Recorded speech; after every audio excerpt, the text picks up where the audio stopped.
Hey everybody, I'm Justin from Toolpath and I'm here at Dozer Machine. Wes is going to take us around his shop today. Come check it out.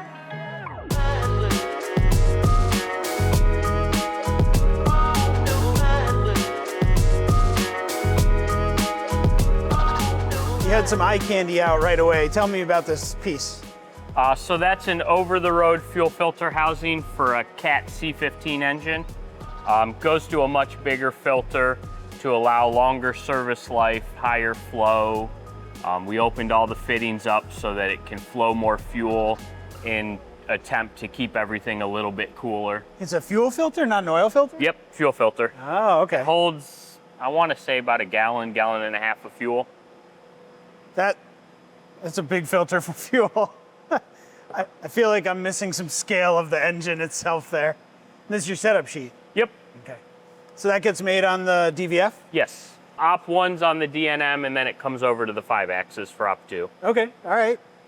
What year is your DVF here? 22. 22? With the pallet pool? Yes. Okay.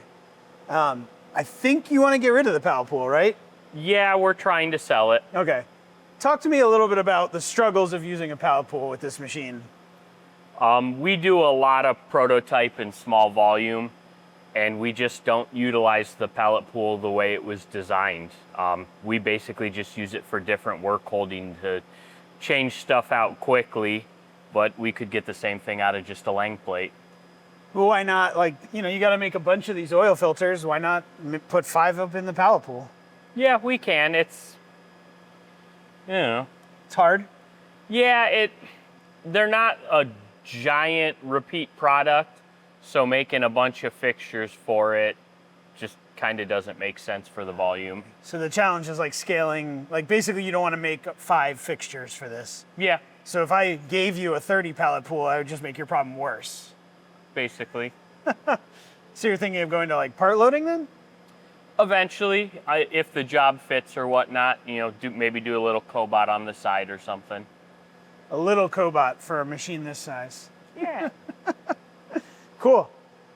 What control is on this? This is a 331i. Yep. Okay. But both your machines don't have the same control. No, that one's the newer version, so it's the IMHI with their new interface. Okay. What year is your DNM 5700L? 23. 23.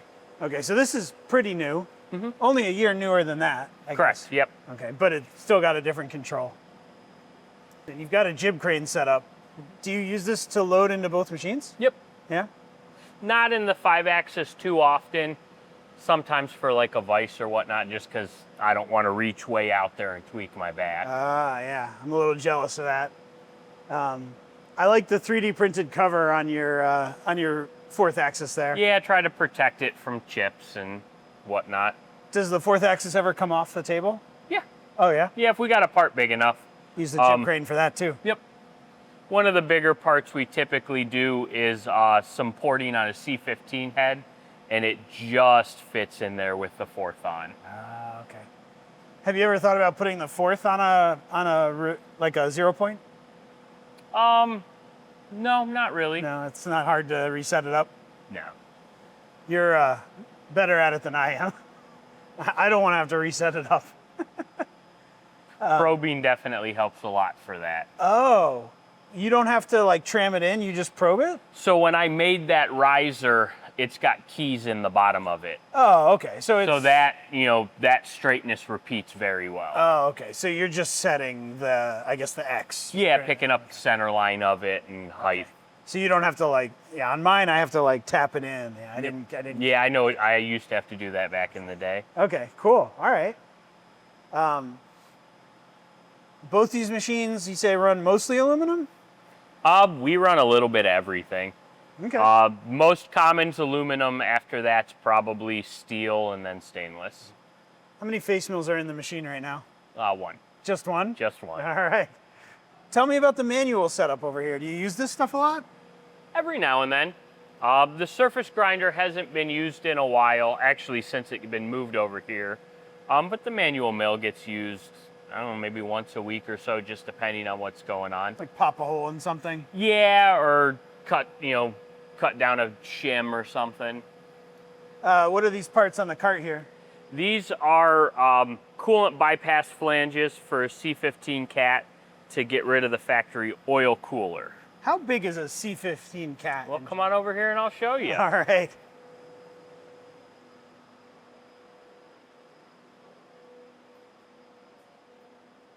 So that's the block laying down on its side, and then under that rear structure is the cylinder head. I feel like I'm gonna I need to shove my arm through for scale or something. We need a banana for scale. This is this is like a big diesel engine. Yeah, right? 15 liter. Makes like 8 horsepower and 7 million torque or something. Yeah, that sounds about right. Okay, yeah. This will be like literally in a dozer. They use them in all sorts of stuff. Yeah, I believe there are some in dozers. They're real common in semis, over-the-road trucks. Over-the-road trucks. Which reminds me, tell me where Dozer Machine came from. My business partner has an excavating company that's Dozer Enterprise. Okay. And he has some of these engines in his machines? Yep. Yeah, he's got a race truck that runs one. A race truck? Yeah, they do the uphill drag race. Yeah. How much horsepower is that making? Well, over 3,000. 3,000? Out of a diesel? Mm-hmm. At like 7 RPM? Too much RPM. We just scattered one over the weekend. No, you Yeah. blew it up? Oh yeah. Crank?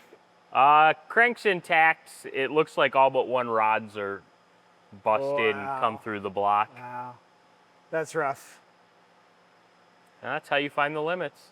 So what kind of parts do you make to put 3,000 horsepower out of one of these? A lot of the stuff we have doesn't help make horsepower, but it supports other things. We make parts to get rid of the oil coolers, some dress-up parts. You don't need cool oil. A lot of parts for turbos. The factory oil cooler uses coolant and oil, so you kind of end up with more heat in the engine than if you were to go to like an external oil cooler. Oh, okay, okay. Cool. Let's go back and finish the machine tour. That's a big block, though. Let's go through your tooling section. Is that cool? Yeah, absolutely. Okay. I just got one of these mount tool boy things. It's so nice. Mm-hmm. Yeah, so nice. Yeah, those make a world of difference. Do you use a lot of Tribo stuff? No. I got a good deal on that, and I got a couple holders. I'll use it every now and then for some weird long reach stuff, but it doesn't get used much. Everything here is Cat 40, right? Yes. Okay. And you made this yourself, right? Correct. Yeah, I built the rack. But it's not big enough to hold tool tags, right? On some of the stuff it Okay. is. But yeah, I stuffed them together pretty close. Where'd you get the inserts? McMaster. Oh, they sell They're them? just like plastic desk inserts almost. Oh, okay. All right. I just ordered some new tool holding from Sendcut's End, but I 3D printed the inserts, yeah. You have a lot of tooling here. Yeah, we do. Do you treat this like house stock? Like, do you know what's all in all of these drawers? Not really. Not really, no. I mean, this is a 3/8 ball mill, apparently? Yep. Okay. Do you have any kind of organization system by material, by type? Yeah, somewhat. Like I'll split up aluminum end mills and roughers, but it basically just goes by size and what it is. And like all of these drawers are full of end mills? Not all of them. These two mainly are the end mills. Okay. Then we have inserts and some face mills. More face mills. More face mills. This is a big cutter. Yeah, I don't know that I'll ever use it. Can you run that cutter? Maybe, I don't know. Probably not going to be happy about it. You got this from a lot of surplus stuff, the containers and stuff? Yep. Okay. Have you run out of inserts yet? No. No, not yet. Not yet. Have you had to reorder anything? Yeah. Oh, yeah. Okay. So you have some you like better than others. Yeah. What's your favorite insert? Who do you like going with? I guess it just all depends on what you're doing. Okay. I've had real good luck with the Kennametal high feed stuff in steel.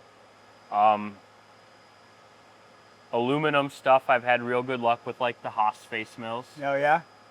Can't beat the price on them. Yeah, it's tough. Can we show everybody the giant face mill?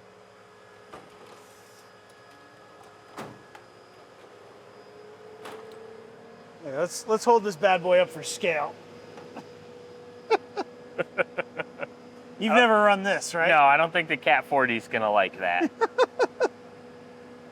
Maybe you should find one job to run it. It's just to say you did it. Yeah. Just take a little skim finish pass, just because we can. I don't know, like face the top of a cylinder block or something with it. Yeah, with like one insert in it. Yeah. This is a heat shrink system? Yep. Do you do a lot of heat shrink? Yeah. Oh yeah, there's a lot up there, yeah. Yeah, heat shrink's primarily what we use for like roughing and finishing. Yeah. Pretty happy with it? Yeah, I mean okay. It works great, but it's heat shrink. Okay. I've been burned a few times, literally. Like literally burned? Yeah. Somebody was just asking me what's better about, like we use RegoFix in the shop. Right. Like, why would you use RegoFix? And I was like, do you like burning your hands? Yeah. Yeah, I'd love to switch to RegoFix, but it's a big investment. So pricey, yeah. Okay, so now we're in the lathe department, I guess. Sure, yeah. You got a couple of manual lathes. Yep, yeah, we got a small manual lathe here with a 5C collet fixture on it. Okay. And then a CNC here? Yep, yeah, just a basic 2-axis lathe. Okay. What year is this one? I believe it's a 97. And I think it holds tenths all day, right? Yes, it does. Every lathe holds tenths all day. Tell me about whatever this is that I could wear as a hat. Tell me. So that is a 7-inch velocity stack that would go on an air guillotine. What's an air guillotine? Like it says, it's a guillotine. So basically, if the engine runs away, you can yank the cable and it'll slam shut and cut off air to the turbo and choke the engine out. Yes. Ah, okay. Yeah, so... There's no throttle body. Correct. Right. Okay. Correct. Yeah, I've seen a ton of times where a turbo goes bad, fills the intercooler up with oil, and then the engine starts sucking that in and just runs away off of it. Wow, and at 3,000 horsepower, things go bad like fast. Yeah. Yeah, okay, all right. I like that you do a lot of in-process inspection here. Tell me about this. Sure. We've got a local customer that we do a lot of rollers for, conveyor belt type of stuff, and a lot of them are 24 to 30 inches. So we made this riser to stick them on the granite and check length instead of trying to use calipers. It's a lot more accurate and a lot easier for the operator. You made it, like plasma cut this yourself? No, there's a company online, Weld Tables. It's one of their riser blocks. Okay. So I welded it all together and then I sent it to the local guy to just have them Blanchard ground square. Oh, okay, so that's been ground and then... Yep, yeah, ground top and bottom. On a service plate. Yep. What about the stand? That I made. You made that? Yep. Okay. And then the part just goes in here and then you touch off? Yep. Okay. Yeah, I think like in-process inspection like that is super helpful. And I think it's cool that you made your own fixture on the fly for that. That's really neat. It was a hard issue to figure out. We do a lot of rollers that are way too big to have a stop in the machine. So I had to figure out how to repetitively hit the same length and number. So we end up using a stop in the turret that we pull the part up against, and then we measure the length and input that value when we go to do the second end of it. Ah, okay. So it's an op2. So this isn't just in-process inspection, it's part of the... Yeah, it's part of the manufacturing process. You use that information to... Yep. Oh, okay. Yep. Okay. You do bar pulling and bar feeding on this lathe. We have a bar feeder, but it's not hooked up yet. Okay. We just haven't ran into a job with the quantity to justify the cost. Okay. So mainly we do bar pulling. So I'll do a 3 or 4 foot bar and then a stock puller. And I made a little basket I throw in the tail stock to act as a parts catcher. Lathes are the easy button for automation. Yeah, definitely. What's going on here? That's the stop for the tailstock. Oh, okay. So it's got a little switch in the front of it that when it hits that, it stops. You made that too? No, well, I remade it. You remade it? The factory one broke.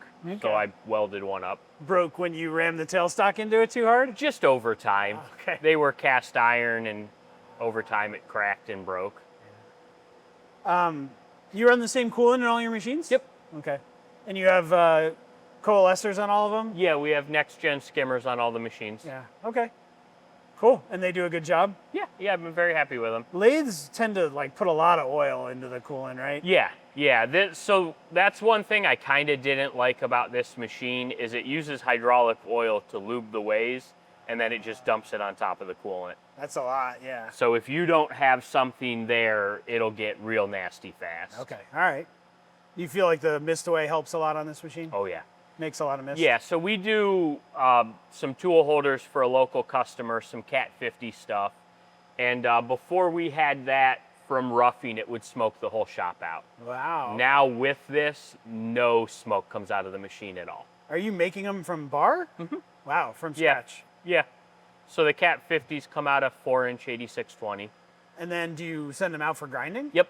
Okay. And then heat treat and grind. Correct. And then you do finish work after? Only a few of them need finish work after. Some of the ones get threaded for collet nuts or whatnot, but usually after grind they're done. So your customer needs custom Cat 50 holders. Mm-hmm. That's crazy, yeah. Yeah. So what they do is it's like a retrofit. They're for older machines, bridge mills, that type of stuff that don't have through spindle coolant. These have a coolant gland on them to allow coolant through the tool. That's cool. Very cool, yeah. Okay, more work holding here? Yep. Yeah, we got a bunch of orange vices. That's a lot of orange vice stuff, yeah. And then down here we got... That's their Delta vices? Correct, yeah. Okay. Some 5th axis stuff, a lot of custom made stuff as well. Some Lang stuff? Yep. This is another attachment for that tool fixture, right? Yeah, so that goes on a rock lock, and it's actually for that customer we were just talking about. Some of their holders have weird angle holes, and instead of putting it in the bridge port and doing it, I would put it in here on the 4th axis to roll it over and get to those weird angles before we had a 5-axis mill. This is a Cat 50 holder with rock lock studs on it. Where did you get this? I made it. Nice.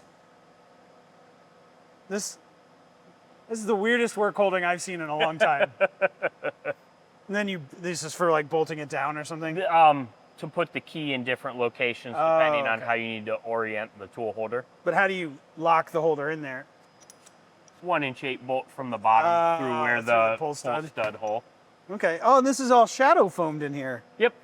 Okay. Let's see if I can put this back correctly. You got some Lang stuff in here too, right? Yep. Little baby Lang vise. Yeah. That looks funny on your big machine, I'm sure. Oh, and you I've even have a been flux vise in extremely here. impressed with that Lang vise. Oh yeah? It works really well? Oh yeah. You have a flux vise in here too, right? Yep. I think this is actually the first time I've seen one in person. We modified that to put the 52 millimeter pull studs on it. Oh yeah? Oh, look at that. What is this hole? That's his hole pattern? Yeah. Okay. Yeah, they do something cool with the pull studs there. I don't remember exactly what. They have like a round ball stud or something. Yeah. They're kinematic couplings or whatever they call them. So what have you found that you liked about the Lang? Just the grip force was really good? The grip force, the rigidity. We actually tried doing a big part a couple weeks ago in a dovetail fixture, and it just wasn't working at all. This dovetail fixture? Yep, that dovetail. The one I got from you? you. Okay, Yep, yeah, that's the one. This came from John Saunders' shop, actually, from his garage sale, yeah. So we ended up switching it over to the Lang vise. We just prepped the stock with a little 60-degree dovetail. And this little vise held a piece of 6 by 6 by 2 3/4 steel. 6 this way? Yep. Yeah, okay. That's a lot. Yeah. You're asking a lot of that little guy. Yeah. The Lang guy told me, I promised you it'll work. So we gave it a whirl, and he was right. You've got 5C collet fixture here, Mm-hmm. some chucks. You use these in the mill, though. These are set up for mill work. Yep. Okay. Do you use that right angle fixture much, the tombstone thing? Not anymore. Before we had the 5-axis, I did. Okay. Like for like manual indexing of parts? Yep. Very cool. Well, or in the 4th, if I needed a vise in the normal orientation to be able to roll it around. Oh, for like a table. Yeah. Yeah, almost like a little trunnion table. Yeah, okay, cool. You have a gauging pallet, that's good. I didn't have a gauging pallet for a while, but yeah, They they're definitely helpful. come in handy. Yeah. And then there's a Kurt vise in here. Yep, we modified that. We milled the sides off it and put 96 millimeter pull studs in it. Oh, you milled the sides off. Oh, I didn't even, yeah, because this is like a DX6, Yep. but it doesn't have the flanges. Correct, yep. Oh, very cool. And all of this is reachable from that jib crane. Yep. So you don't have to pick this up Nope. out of this drawer. Nope. In fact, that's how our 6-inch vices are down here, and that's how I always get them in and out. 8-inch vices? No, those are Oh, the these are 6. Yep. Yeah, yeah. Those are the Ticos. It's basically their version of the DX6. So why do you use these instead of the Kurt one? The price is better on them, and I actually kind of like the quality of those better. Oh, interesting. Oh, yeah, they have this like beefy end nut there. Yeah, okay. Very cool.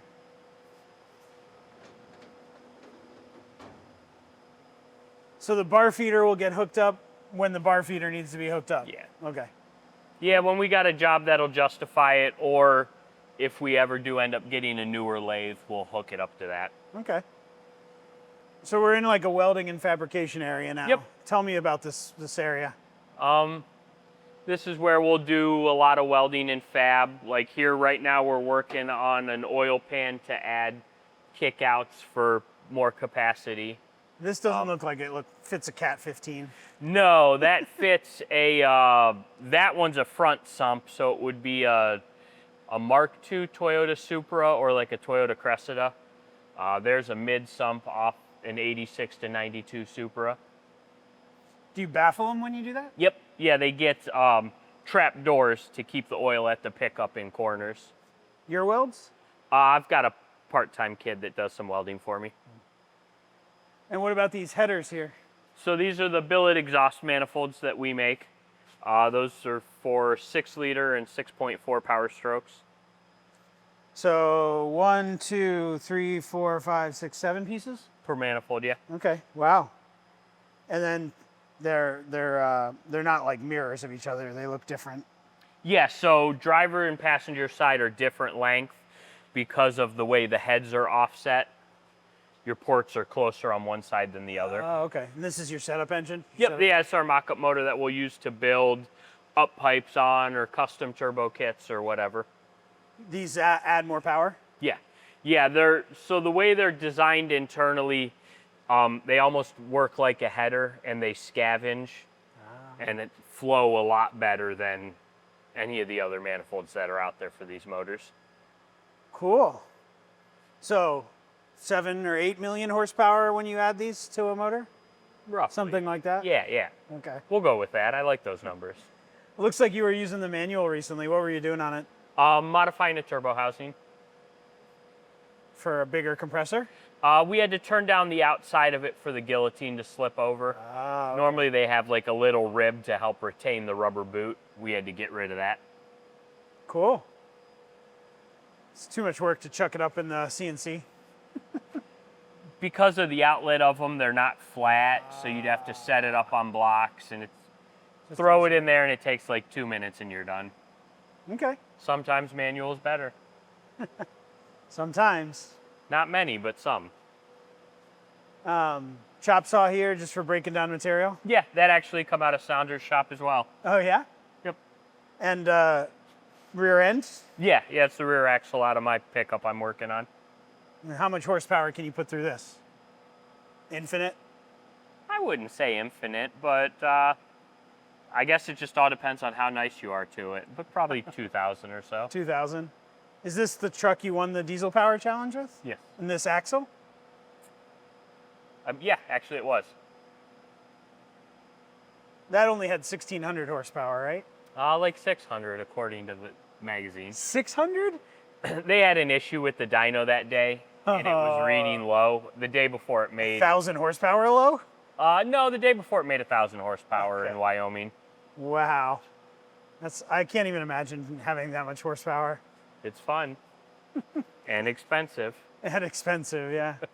Tell me about the fixturing you've got going on here. So these are the fixtures for those manifolds. We built a tombstone fixture to do them in the 4th axis, so we can have 2 op 1s and 2 op 2s. This is sticking off the 4th axis? It's got an end support on the side, but yeah. Like a tailstock? Yep. Okay. So you bolt these onto the tombstone? Yep, yeah, they've got locating pins on the bottom, Oh, okay. and then 6 bolts per fixture to hold them down. Okay. And this is op 2. That's why it's all profiled out? Yep. Okay. Yeah, the manifold locates on it, and then bolts from the bottom. Okay. So two complete one complete pair of manifolds. 1 complete manifold per cycle. Per cycle. Okay. That's very cool. I see another oil coalescer on the back of this machine. You have them on all the machines? Yep. Yeah, on all the CNC mills. Oh, and the lathe. What coolant are you running? We run Ometa, Okay. What coolant concentration do you try to keep it at? around 10%. How often do you check it? Actually fairly often. They make it easy. They have like a test strip. Oh yeah, You just kind of dunk in and look at the color. Ooh, that's nice. Yes, it's very nice. That's nice. What about these parts over here? Mostly all Caterpillar parts. Okay.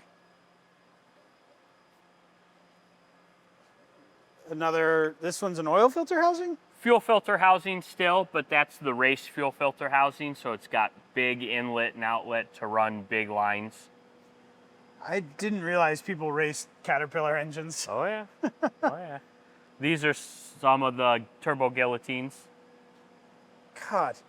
So that's an So big. adapter ring to put on one to run, like a boot to run it through the factory intake on the truck. And then this is like the guillotine. Correct. Yep. Slides like this. Yep. Okay. Yeah, it's got 2 big springs on it, and then a pin holds it open. What's going on down here? What do we Those are tow hooks for the front of a Kenworth. got? Okay. Cool. You just bolt them on. Yep. Yeah, they have a factory cast iron one that's ugly and extremely expensive. So we come out with these billet ones to pretty stuff up. Okay. Do you make the pins too? Mm-hmm. Yeah, they're in a bin over here somewhere. Oh yeah. Yeah, that black bin right there, actually. This guy. Yep. So stainless pin. This is a nice surface finish. Good chamfer. Is that done in the lathe? Nope, mill. Mill. We don't have live tooling, so they have to go in the mill for that. Probing to get the locations and stuff? Yeah, on the first one. Okay. Very cool. They just go in a 3-jaw chuck in the 4th axis. Okay. Like hard up against the, so Yep. and I got Yep. it. Oh, and of course, because you're drilling the hole and chamfering. And then in one chamfering end. both sides, yeah. So you don't have to like pick up the hole or. Correct, right. What's this part? This is a peanut cover. So it goes on the front of the engine and covers the cam gear and then the drive gear for the cam. You got a stack of them here. Yeah, we made 10 of them last Okay. week. It's called a peanut because it's shaped like Right, a because peanut. of the shape. Okay. So then on the bottom side, you got a couple cutouts for clearance and then an O-ring groove. And you did this on a Pearson vacuum table, right? Yep, With a custom top plate? yep. Okay. How'd that work out? Awesome. Yeah. My first time messing with vacuum and it came out perfect. It's so nice, right? Yeah. Yeah. So you've got a plasma table here, right? Yep, Do you do a lot of plasma work? decent amount. Yeah. Fabrication stuff. Oh, here's all your scrap and everything. Yeah, those are our drops that are not quite ready to throw away yet, but a pain in the ass to trip over. And more jib crane support to get it onto the table. Yep. Can you program this out of Fusion? I don't know. How do you program it? I'll get a DXF out of Fusion, and then we use Sheet Cam to program A it. sheet cam. You even have a 4th axis for Yep. this. The sheet cam handle that too? That we do through JD's new software, Camelot. So that's like a tube for like plasma cutting tube? So like this is one of my products. It's a tubular cross member. So we'll use it to do the notches and cut everything out. Okay. So then we can just fit it together and weld it up. And you do the finishing in-house for this? This is powder coat? Yeah. Okay. What's this for? It's a cross member for like 90 through 2010 Super Duty. 90 through 2010. It fits them all. Wow. Wow. These are brass chips? Copper. Copper. The whole barrel's copper chips? Yeah. Time to make a scrap run, maybe? Right, that's probably an expensive barrel. Yeah. Where do you do the finishing? So I turned this little cabinet into a makeshift paint booth. And then we bake them in this oven that sucks, but it works. Yeah. Doesn't heat evenly. It's not great for powder coat. Oh. For our ceramic parts, it works awesome. You do a ceramic coat too? Does that go on the same as powder coat? Like in the paint? Yeah, kind of. It's sprayed like a wet paint. Oh. We let it dry overnight and then we bake it to 700 degrees. Ceramics for like heat retention and stuff, right? Yeah. Okay. Yeah, we use that on all the exhaust manifolds. These are wastegate adapters. In fact, this is that part that we did in the Langvise. Oh. Basically holding it right here and roughed all of that out The one for that op it held one. real. This is steel. Yeah. Okay. Yeah, it's A36. Cool. This is the wastegate. Yep. Flange. Okay. This looks like a pain to machine. Not bad with a 5-axis, but No. otherwise it'd be a nightmare. Yeah, I guess you can reach down in there. Do you use a lollipop cutter to get in there? Just a ball end mill. Just a ball Just end a necked ball end mill. Okay. I got it all greasy. I'm sorry. It's fine. This is surprisingly heavy. So, let's see. The bolted to the exhaust and the turbo. Yeah, it goes in between your manifold and your turbo. Okay, and then the wastegate there. Yep. You don't need a wastegate. Just make more boost. Sometimes turbos don't like that. Sometimes they don't like that. Do you have to like charge this for the powder coat? Is there like a ground or something? Yeah. Yeah, it's part of the powder coat gun. Okay.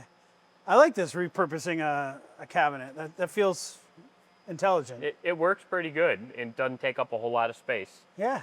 Yeah, I like that. Cool.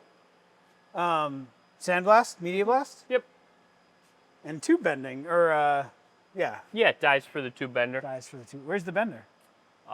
It is hidden under a tarp over there. Oh, okay. You use that to like make these hooks and stuff. Yep. Yeah, for those drive shaft loops. So you guys can fab anything here, basically. Within reason. Okay. Size is usually the biggest constraint. Ah, okay. What, like, if it's too long or too big in diameter, or? For tubing, yeah. The plasma table is only a 4x4, so that kind of limits you a bit on some things. What do you use the EDM for? The thing it gets used for the most currently is like cutting off end mills where the shank's too long. Really? Yeah. Ha! Yeah, it's super easy. Takes like 2 minutes to do. Right through the carbide? Yep. But don't you have like a shaft part you make on here too? Yep. Yeah, we make a splined clutch arm, and we use this to cut the spline out of the arm. Okay. Very cool. This is a relatively new addition to your shop? Yeah, I think we've had it maybe 6 months. Okay. Easy to run? Not too bad. Not too bad. We program it in Fusion. Very cool. Kind of a hacked post. Hacked post to make it work? Mm-hmm. Okay. Yeah, it's nice how you can get away with abusing the post processor in Fusion. Absolutely. Is this also for end mill work? Anything that you need to index in the EDM. Oh, okay. We quoted a job that had 6 slots evenly spaced, and so that's how we were going to hold okay. the part and rotate it for all the slots. Manual machinist trick. Right. And then the extra ones are so you can like subdivide the... Yeah, to get it by the degree. Okay, that's very cool. Very cool. Sometimes the manual machinist tricks are the ones that make it work, right? They definitely come in handy. Okay. The 5-axis with the pallet pool, the 3-axis but with a 4th, Right. all the manual machines, the EDM, the lathe, more lathes, the welder, tube bender, plasma table, the finishing with the powder coat, ceramics. How do you, like, just you here? How do you manage it all? Yeah, one-man shop. Okay. It gets stressful at times. A lot of people don't realize how much is involved on the back end, quoting, ordering material. That's actually one place Toolpath has really helped a lot. Quoting has always been a nightmare for me. It was always just kind of looking at the part and guessing, yeah, I think that'll take 10, 15 minutes. So Toolpath has streamlined that a lot, and I spend way less time quoting now. And it hopefully is less of an emergency, like while you're trying to get parts through the door. Right, Yeah. right. Any help in the shop at all? Free labor from children? Every now and then, yeah. Yeah, I got 2 boys that sometimes will come in and help. If it's a simple part on the lathe or whatnot, they'll run up to, or That's cool. Good for you for getting them involved. yeah. I'm trying not to have a lazy kid that relies on someone for everything. Yeah, I had my son run a couple of parts in a mill one time. Turned out to be way more expensive than running it myself. I paid him like $10 an hour or something. But he only had to change a pallet every 45 minutes, so man, that was easy money for him. Right? Yeah. Sounds like he got a good deal. Yeah, for sure. There's a giant fan there. Struggles of a one-man shop. No air conditioning? No air conditioning. No air conditioning. It gets hot in here. Yeah, at least we're not in Arizona. Right? Oof. You have heat in the winter, though? Yeah. Okay, so you gotta have heat in the Right, absolutely. Frozen coolant don't work well. Right, yeah, frozen cool. More 3D printed inspection stuff. Yep. You using more 3D printing these days? Yeah. The dual color prints, really nice. Yeah, it's nice. So- Stands out, makes it real easy to read. All these gauges are for that one part? Correct. Okay. Do you gauge every part? No. Not everyone. No, the first part and then one every now and then. Okay. The machines seem to hold tolerance pretty well.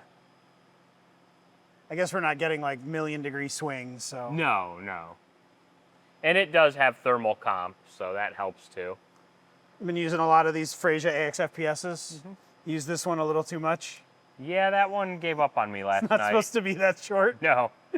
No, it's not. Do you like your sprayer here? Yeah. I don't use it that often, but it definitely is nice to help try to wash everything down into the conveyor. This is the Infinity Precision one? Yep. Yeah. I got one of these at IMTS. Oh, One of okay. the early ones, yeah. It looks really funny in a BT30 spindle because it's a 3/4 inch shank. Right. Yeah. It looks more normal in a Cat 40. And what's this tool? That's just a one we use for the spindle warm-up in the mornings. Okay, just a null tool. Yep.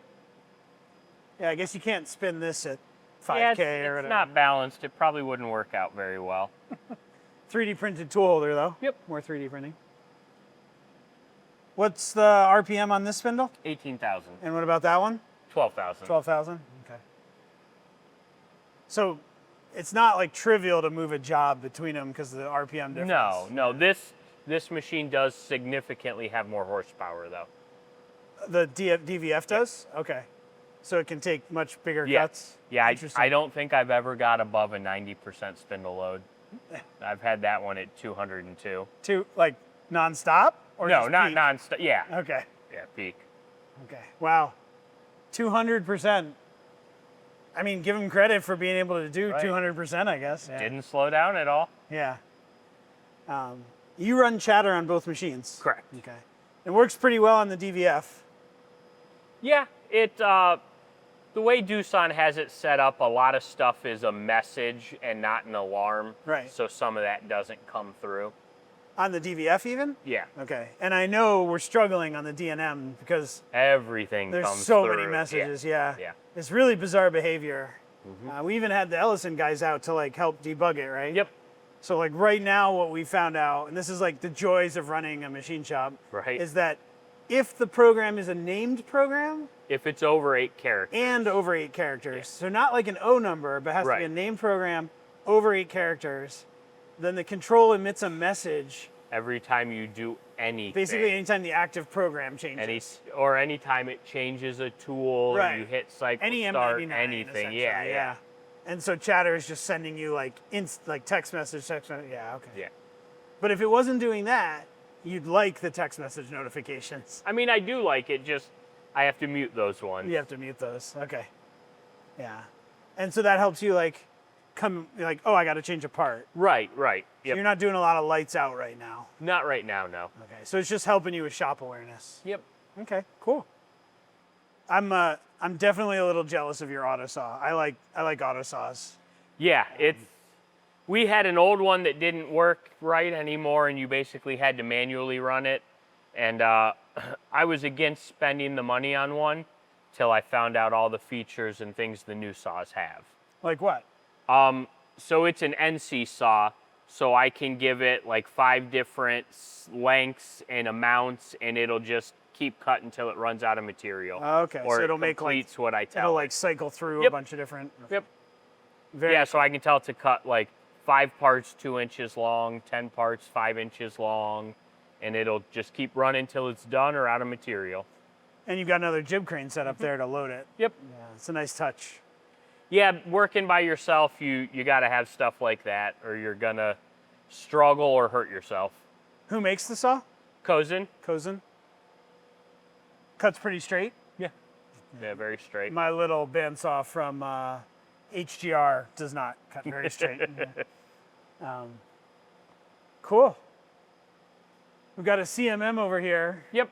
Doesn't quite look like it's in working order yet. It's torn apart right now. The counterbalance cylinder broke. So when I get a little free time, I gotta turn up a new piston for it. This was a used machine.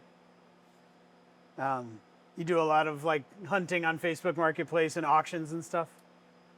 Yeah, that gets me a lot. This This actually come locally out of Twinsburg. out of Twinsburg. Yep. Okay. This is your inspection area over Yep, here. This is our little inspection area. It looks like you make some big threads. Yeah, Lots of big gauges. What is this? that is a 3-inch British parallel pipe.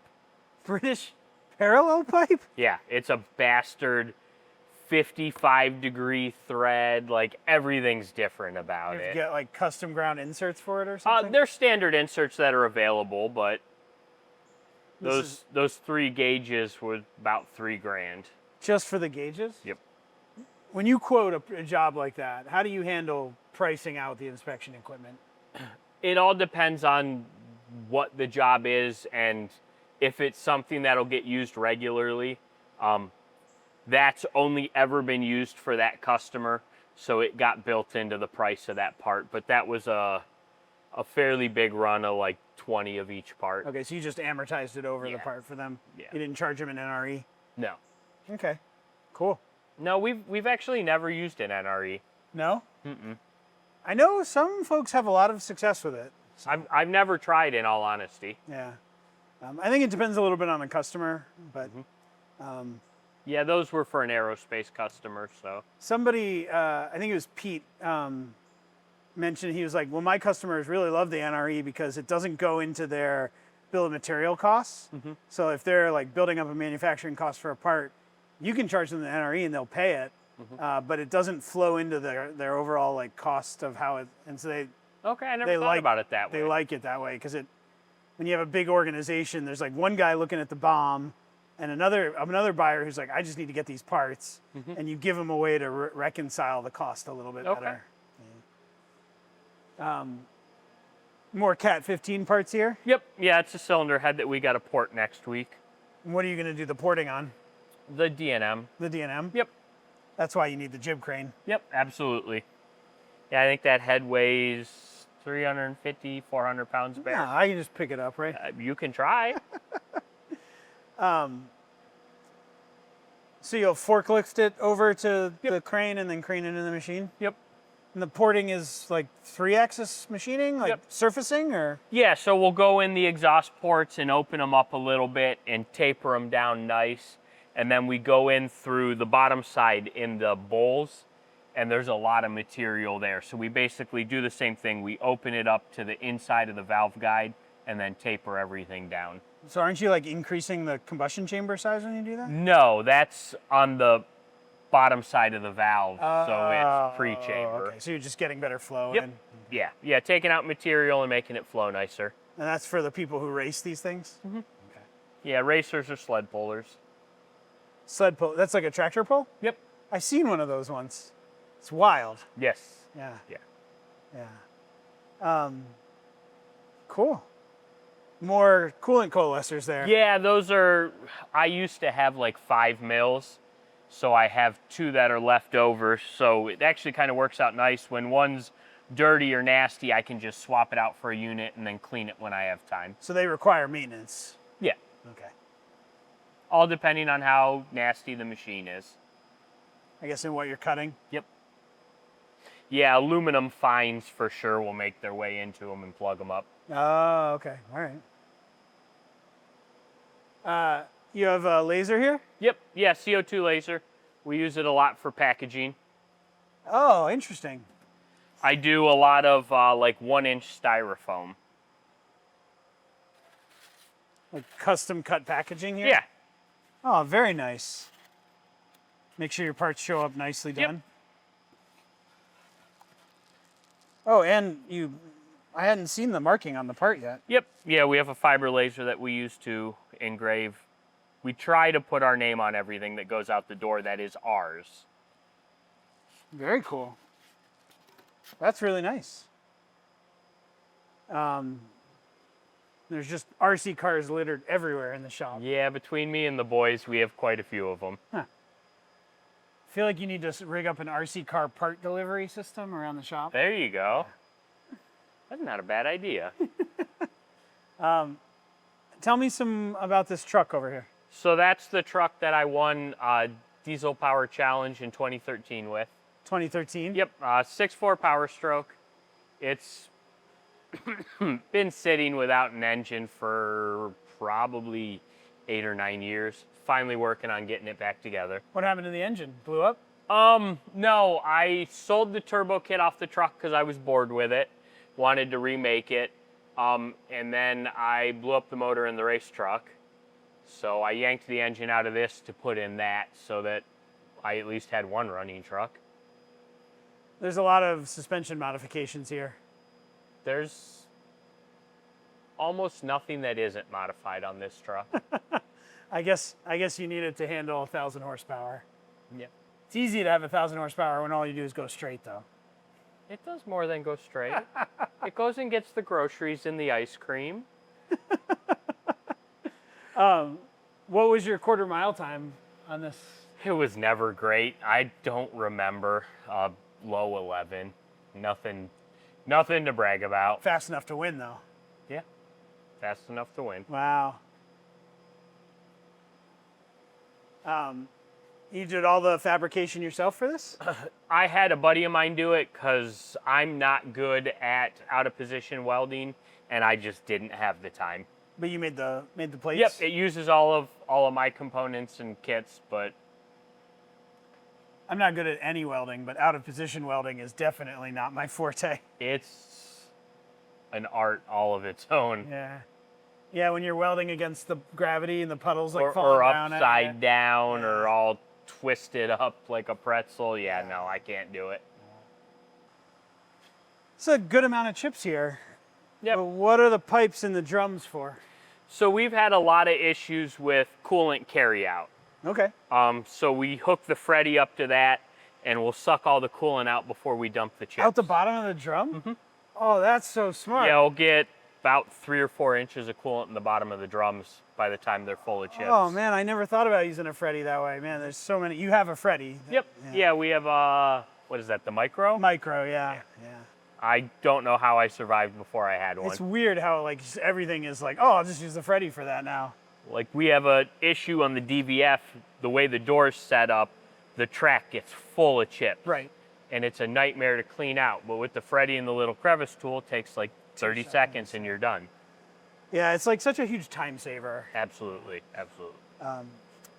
I had some folks visiting my shop one time, and I explained to them, I was like, they weren't machinists, they were former colleagues from my prior work. Okay. And I was like, when machinists come to my shop, they're not that impressed with my 3-axis mills, but they go right to look at the Freddy. So I'm talking about that, walking into the shop, and they're like, what is this Freddy? And I'm like, well, it's kind of like just a super shop vac. I'm like, so what's so cool about it? And then we get into the shop, and I'd had some parts running. I was making those hat emblems. Okay. And the sile had just overflowed all over the floor. Oh, no. So I was like, well, sometimes you get coolant on the floor. And they're like, really? The machine? And then we walk into the shop and it's just everywhere. And I was like, well, I guess you guys get to see. Right. So they took video of me like vacuuming up the floor and sent it to all my funny. former colleagues and everything. Yeah, it was a weird moment where I was like, this is the most valuable machine in my shop. Yeah. And they were Yeah, like, when you get coolant on the floor, that beats a shop vac by far. Yeah, yeah. They're way more powerful too, I believe. Yeah, for sure. That is a super smart idea for dealing with. So Freddie actually carrier. makes a like metal box with a magnet for chip bins, but the problem is it's too short for drums, and it's okay. too expensive for me. Especially when I've got, I don't know, 10 or 12 drums, and those pieces from Freddie are like 185 bucks each. Yeah, that's a lot of money to sink when I a got piece like of PVC will work just fine. 40 bucks and everything with the clamps and all. Is there like a standoff on the bottom? Nope, with goes all the way to the bottom, and I just drilled a couple holes. Okay, cool.